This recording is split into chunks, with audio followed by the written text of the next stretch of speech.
Shalom y bienvenidos a Vía Hafta Yisrael, una frase hebrea que significa amarás a Israel. Esperamos que se queden con nosotros, ya que nuestro maestro, el Dr. Baruch, nos compartirá una enseñanza expositiva de la Biblia.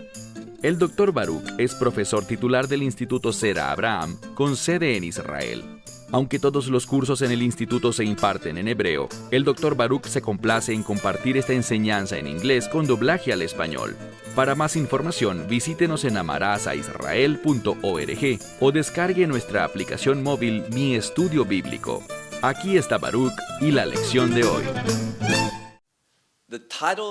El título de este mensaje es simplemente No te rindas. Y principalmente le hablo a los creyentes, a los que han recibido al Mesías en su vida, los que reconocen la autoridad de las Escrituras y que en su mayoría quieren servir a Dios. O al menos eso es lo que confiesan, lo que declaran. Pero muchas veces la realidad es esta. Somos desobedientes, nos rebelamos, no estamos tan interesados en servir a Dios, obedecerlo y escuchar su revelación. En lugar de eso, estamos más interesados en decirle a Dios lo que queremos que Él haga por nosotros, cómo queremos que Él bendiga nuestros propósitos y cómo queremos lograr nuestros propios deseos. Y dense cuenta de algo. Cuando rechazamos el llamado de Dios, cuando no estamos interesados en su revelación, ¿qué pasará? Él nos pondrá en un exilio espiritual, lo cual significa que no estaremos donde Dios quiere que estemos. Toma tu Biblia y ve conmigo al libro de Génesis, capítulo 47. Libro de Génesis, capítulo 47. Mientras leía la primera mitad de este capítulo, me desanimé, porque aquí tenemos a los hijos de Israel en Egipto. Eso no está bien. Eso no es lo que Dios le dijo a Abraham al principio. Se suponía que Abraham iba a dejar el exilio, iba a dejar la tierra de Ur, de los caldeos, para venir a la tierra de Israel. ¿Y qué pasa? Nos encontramos con esto. Encontramos que, debido a la desobediencia, ¿y dónde comienza la desobediencia? Bueno, recuerden que José tuvo unos sueños. Y los hijos de Jacob, los hermanos de José, los patriarcas de cada tribu, ¿qué hicieron? No estaban interesados en los sueños de José, es decir, no estaban interesados en la revelación de Dios. De hecho, querían matar a José. Al final, lo vendieron como esclavo y fue llevado a Egipto. Y recuerden este principio: con la medida que midas, serás medido. Eso que das a otros, te será dado de vuelta. Y ahora, los hijos de Israel también están en Egipto. Y en pocas generaciones, ellos también estarán en esclavitud. Y hay que comprender que este exilio durará 430 años. Ahora veamos las cosas desde la perspectiva de Jacob. Él también, cuando escuchó acerca de estos sueños, no respondió como debería y falló al no acogerlos. Él sabía que había algo significativo, reflexionó sobre ellos y los guardó en su memoria. Pero el problema es que no respondió a ellos con entusiasmo, y por eso no hubo impedimentos del padre a los hermanos, y estos llevaron a cabo su plan. Vendieron a José como esclavo, y ahora Jacob, sus hijos y nietos, todo lo que le pertenece a él, como lo vimos la semana pasada, todo esto descendió a Egipto.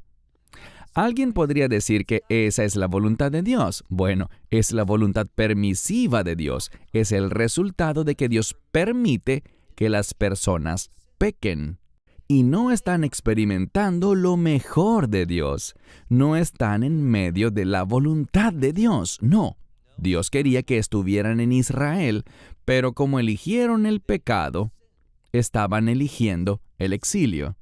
Y Dios es fiel. No nos dejará ni nos abandonará. En la Escritura dice enfáticamente, como vimos la semana pasada, que cuando Dios le hablaba a Jacob personalmente, le dijo, no tengas miedo de ir a Egipto, porque estaré contigo y te traeré de vuelta. Pero eso no se refería personalmente a la vida de Jacob.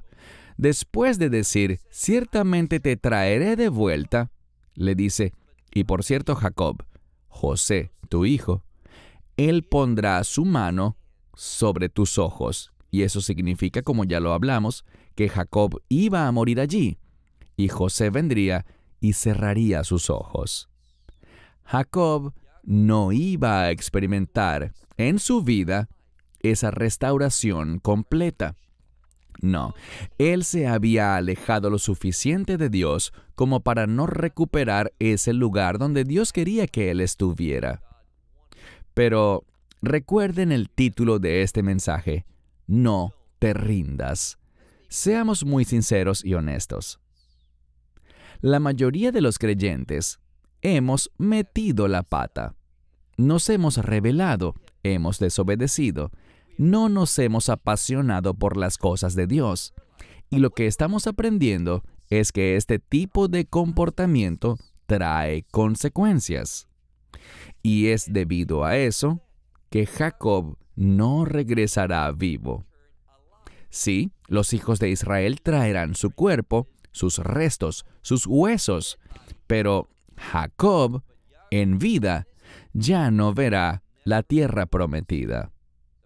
Y debido a mi desobediencia, debido a tu desobediencia, hay cosas de Dios que Él había planeado para nosotros que no vamos a poder recibir.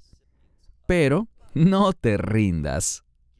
Aunque es posible que no tengamos una restauración completa de lo que Dios había planeado para nuestra vida en este mundo, entendamos que el énfasis debe estar en el reino, en vivir una vida con carácter de reino y haciendo lo que Dios nos ha llamado a hacer en el lugar donde nos encontramos hoy.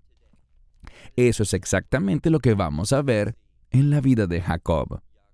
Bien, dicho esto, toma tu Biblia y ve conmigo al libro de Génesis, capítulo 47. Libro de Génesis, capítulo 47.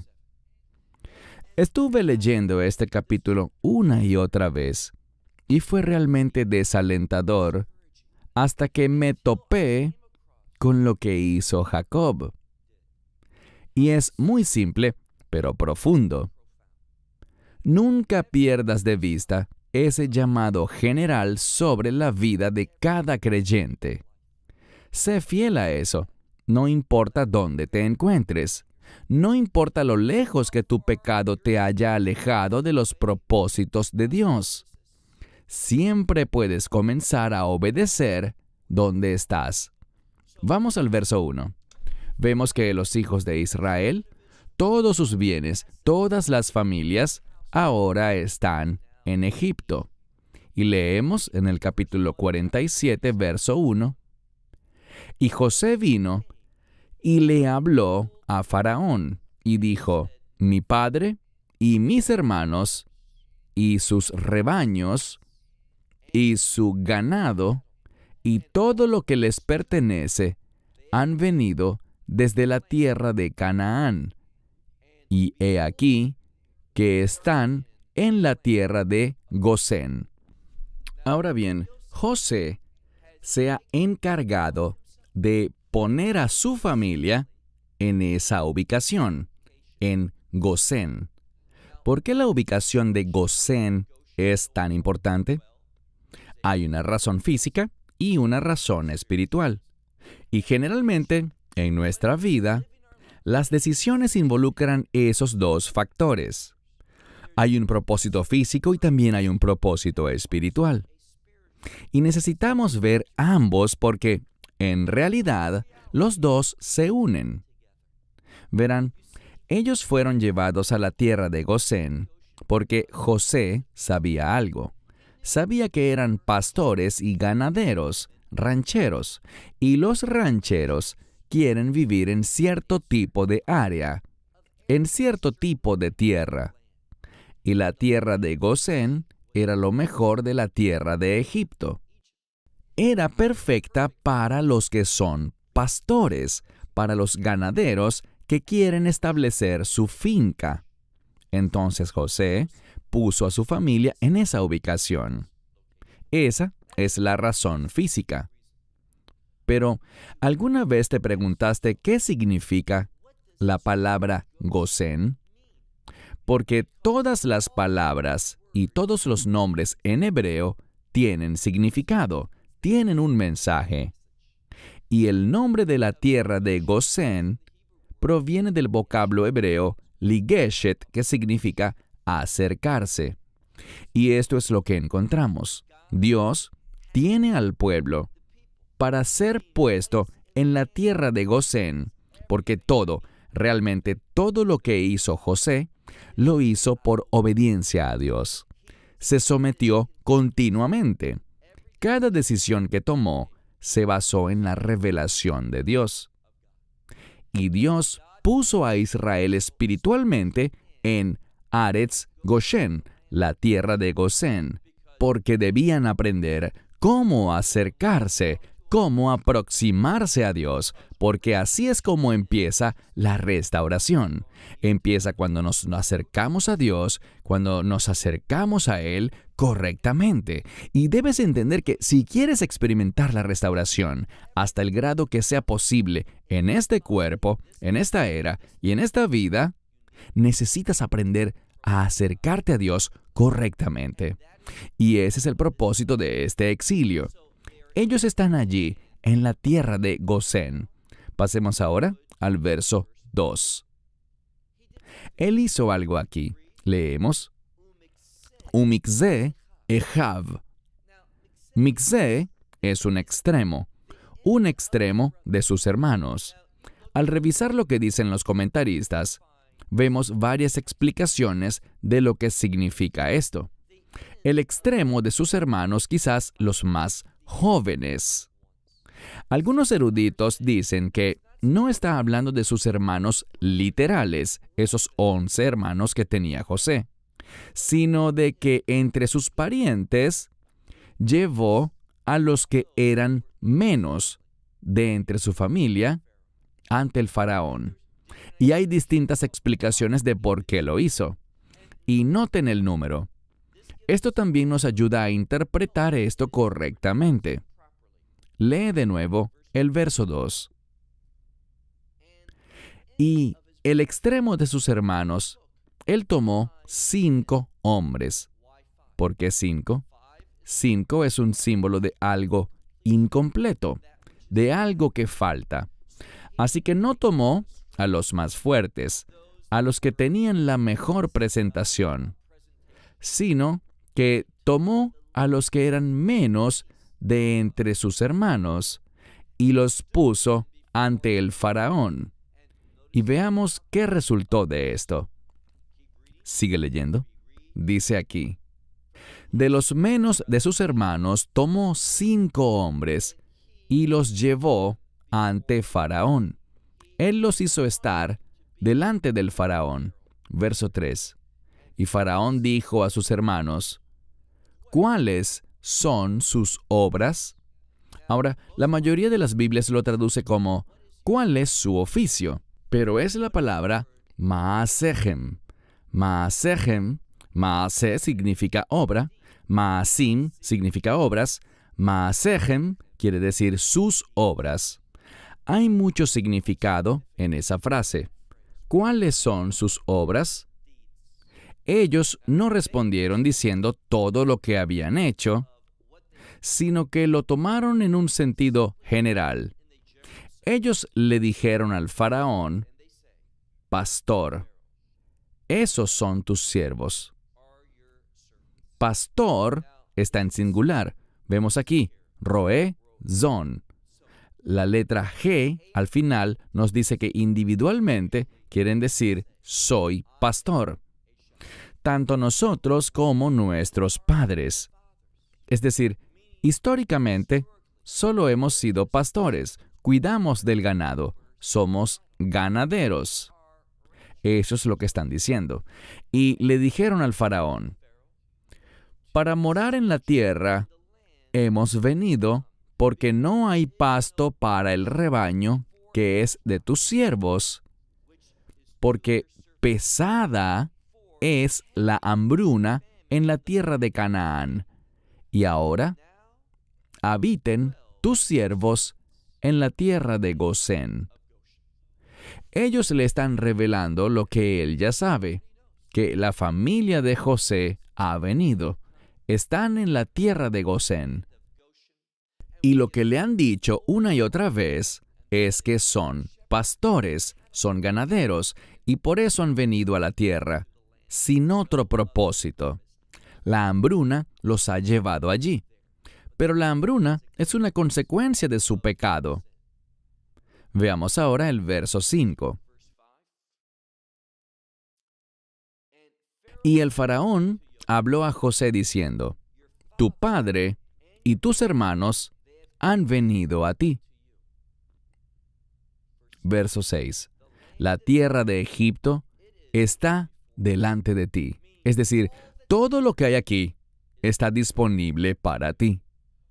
En lo mejor de la tierra, establece a tu padre y a tus hermanos, porque ellos habitarán en la tierra de Gosén. Entonces ya están allí y encontramos que el faraón estuvo de acuerdo con José. Esto es importante porque eso es estar de acuerdo con la revelación de Dios. ¿Y qué produce eso? Eso produce un cambio de posición que hace que estés preparado para recibir la bendición.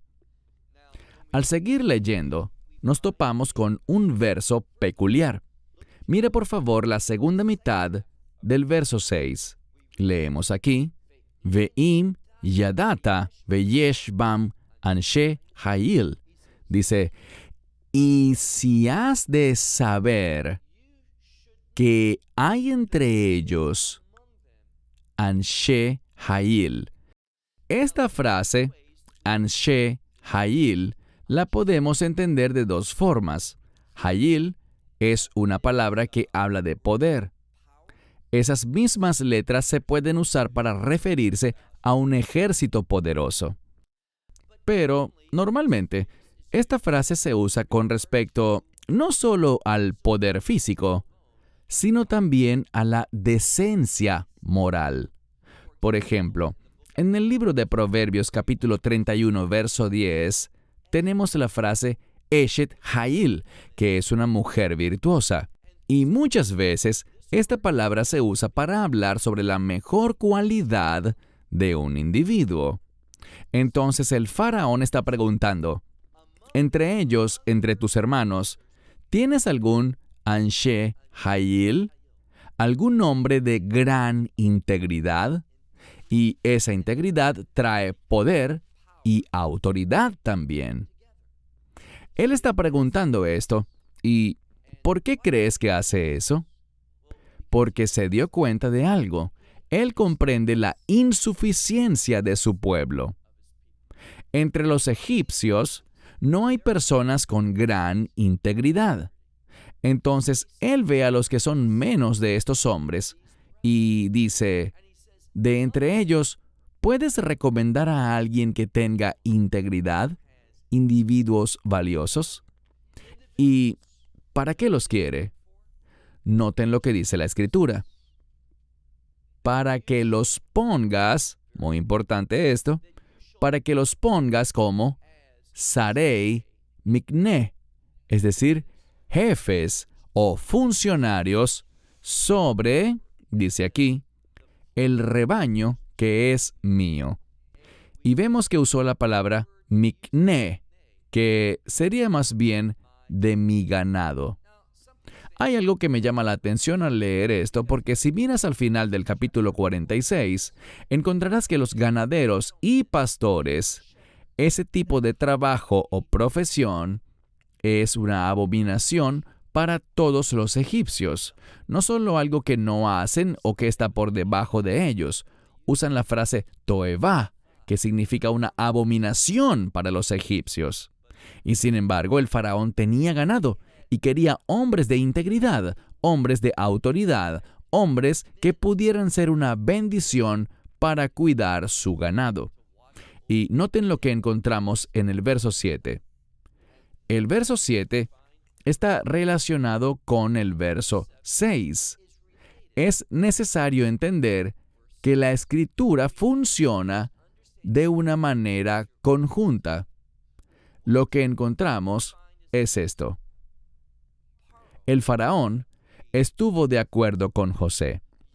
José hizo todo en sumisión a la revelación de Dios. Entonces, como el faraón estuvo de acuerdo con José, estaba de acuerdo con los propósitos de Dios, con el plan de Dios.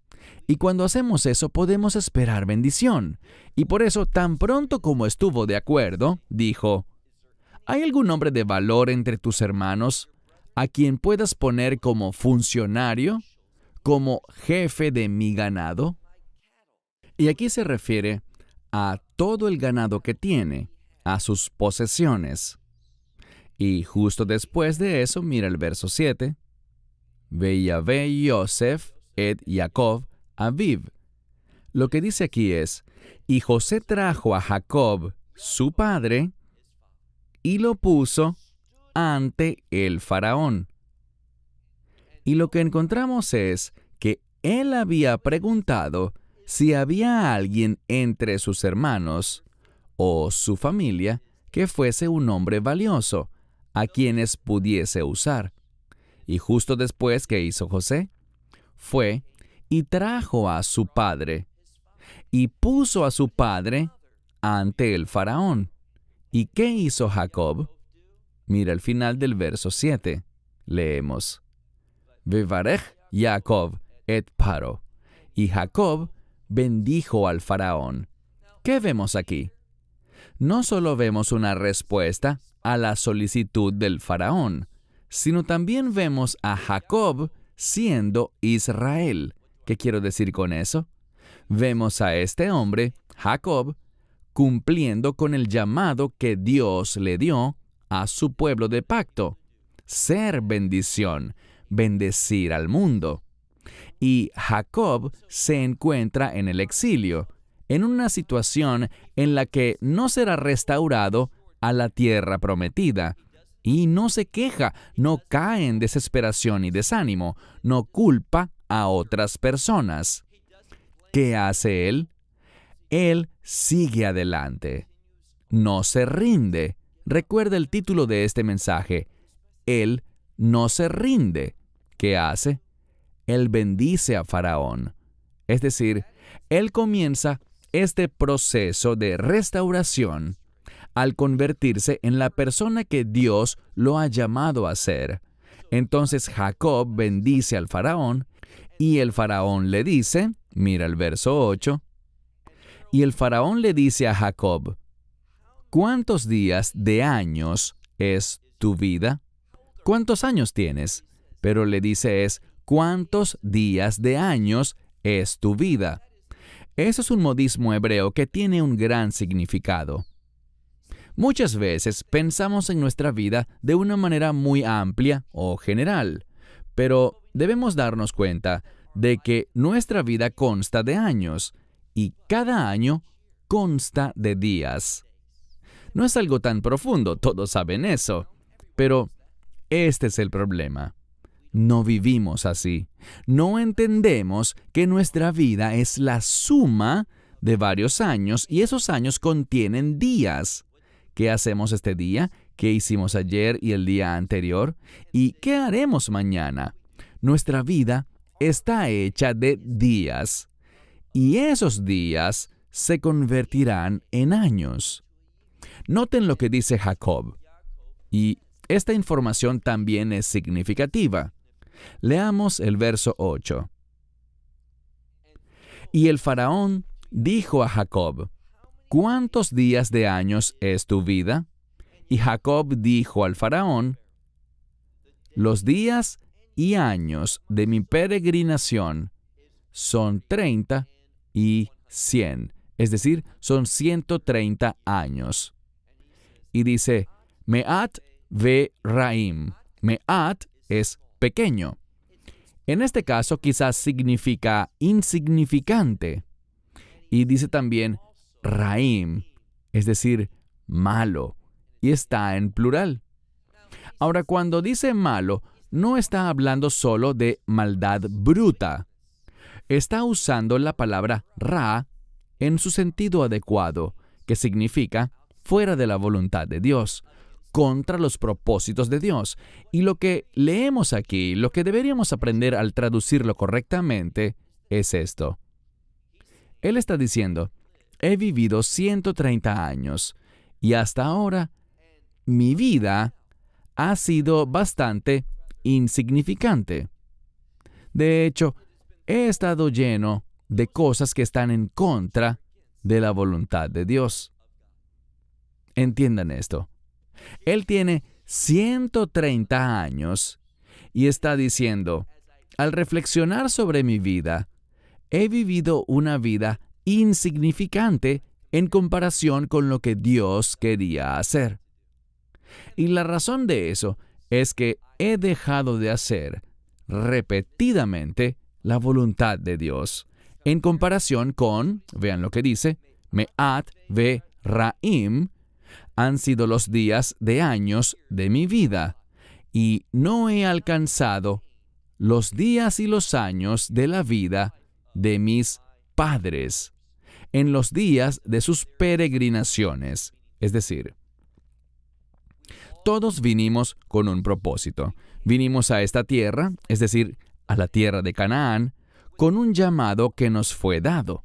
Y en comparación con mi padre y abuelo, Isaac y Abraham, mi vida no ha alcanzado lo que sus vidas lograron. Cuando miro sus peregrinaciones y la mía, veo que ellos llegaron a la tierra y murieron en la tierra y transmitieron su herencia a la siguiente generación. Pero mi vida palidece al compararla con ellos, porque estoy aquí, fuera de la tierra de Israel. Mira ahora el verso 10. Sin embargo, a pesar de eso, él no se rinde. ¿Qué hace? Esta es la segunda vez que aparece y cuando algo se repite es para mostrar un énfasis. Y Jacob bendijo al faraón y salió de delante del faraón. Muy significativo, él lo bendijo y se fue. Y es para resaltar lo que hizo Jacob. Él bendijo a otro.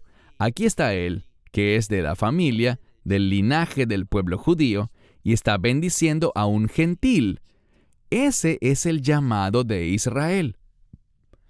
Puede que Jacob esté lejos de la tierra prometida, pero aún así, ahora está obedeciendo los propósitos de Dios, para que pueda haber restauración, no en su vida, ni siquiera en la vida de sus hijos, sino en las próximas generaciones, en las generaciones que están por venir, para que puedan experimentar esa restauración completa. Y Él está sentando las bases allí y ahora en su vida. Y eso es un consejo muy sabio para ti y para mí. Puede que seas una mujer o un hombre anciano que está escuchando esta lección, pero incluso si estás muy cerca de la muerte, si te es posible, bendice a otros, dales el Evangelio, comparte con ellos el mensaje que has aprendido a lo largo de la vida. Es decir, no vivas una vida insignificante, no vivas en desobediencia a la voluntad de Dios. Incluso si solo tienes una oportunidad más para servir a Dios, hazlo, Comienza esa recuperación, esa restauración por la cual te acercas a Dios. Lo que te falta en esta vida, tú, por la gracia de Dios, lo experimentarás en el reino de los cielos. No te rindas, no vivas desanimado, no vivas en desesperación. Sé una bendición. Eso es lo que hizo Jacob. Pasemos ahora al verso 11. Y José, él estableció a su padre y a sus hermanos, y les dijo, Ahuzah. Ahuzah es una posesión. Literalmente puede ser traducido en hebreo moderno como una finca, un complejo, una mansión. En este caso, podríamos verlo como una gran finca en la tierra de Gosén, pero literalmente proviene de la palabra poseer. Bien, José, él hizo que su padre y sus hermanos se establecieran y les dio una posesión en la tierra de Egipto, en lo mejor de la tierra, en la tierra de Ramsés, tal como el faraón ordenó. La ciudad de Ramsés, ¿dónde estaba? En la tierra de Gosén. Leamos además el verso 12. Y José proveyó para su padre y a sus hermanos y a toda la casa de su padre. ¿Con qué? Con pan, según los niños. Es decir, fíjense en las palabras que se usan aquí. Esta palabra significa dar sustento. Entonces, él sostuvo a su familia y les dio pan. No para los padres o los hijos, sino que se usa una palabra que significa niños pequeños. Les dio pan a toda su familia. Obviamente lo hizo, pero el énfasis aquí está colocado en los niños más pequeños. Es decir, José lideró esta familia y le dio prioridad, le dio preferencia a esa siguiente generación nueva. Y es simplemente un presagio de lo que Dios les dice aquí a las personas fieles que deben hacer. Enseñen diligentemente a sus hijos la palabra de Dios. Entendamos que el término lejem, pan, puede ser tanto para pan físico, sustento físico, pero el pan también es una palabra muy espiritual. Habla sobre una provisión espiritual, y eso es lo que hizo José. Él llamó a su familia para que entendieran su llamado espiritual. Eso era lo que él buscaba hacer. Pero la pregunta es, ¿los hijos de Israel, sus hermanos y las próximas generaciones serán fieles a ese llamado? ¿Serán fieles a esa demostración, a ese ejemplo que Jacob dio cuando bendijo al faraón? ¿O ellos se apartarán, dejando de lado su llamado, dejando de lado la restauración, sin poner énfasis en acercarse nuevamente a Dios en fe y en obediencia? Bueno, eso es lo que descubriremos al seguir avanzando en el libro de Génesis la próxima semana, cuando concluiremos el capítulo 47. Hasta entonces, que Dios te bendiga ricamente. No te rindas, sé fiel en las cosas pequeñas y encontrarás que tendrás una gran influencia en quienes te rodean. Hasta la próxima semana. Shalom desde Israel. Till next week, shalom from Israel. Esperamos que te hayas edificado con el mensaje de hoy y lo compartas con otros. Te invitamos a seguir nuestros estudios cada semana por este canal y por el portal de YouTube de Amarás a Israel. También puedes descargar nuestra aplicación móvil gratuita, Mi Estudio Bíblico. Finalmente, para obtener más información sobre nosotros, visita nuestra web amarasaisrael.org, donde encontrarás otras conferencias de Baruch en audio, video y texto. Hasta el próximo programa. Que el Señor te bendiga en Yeshua HaMashiach, Jesús el Mesías mientras caminas con Él. Shalom desde Israel.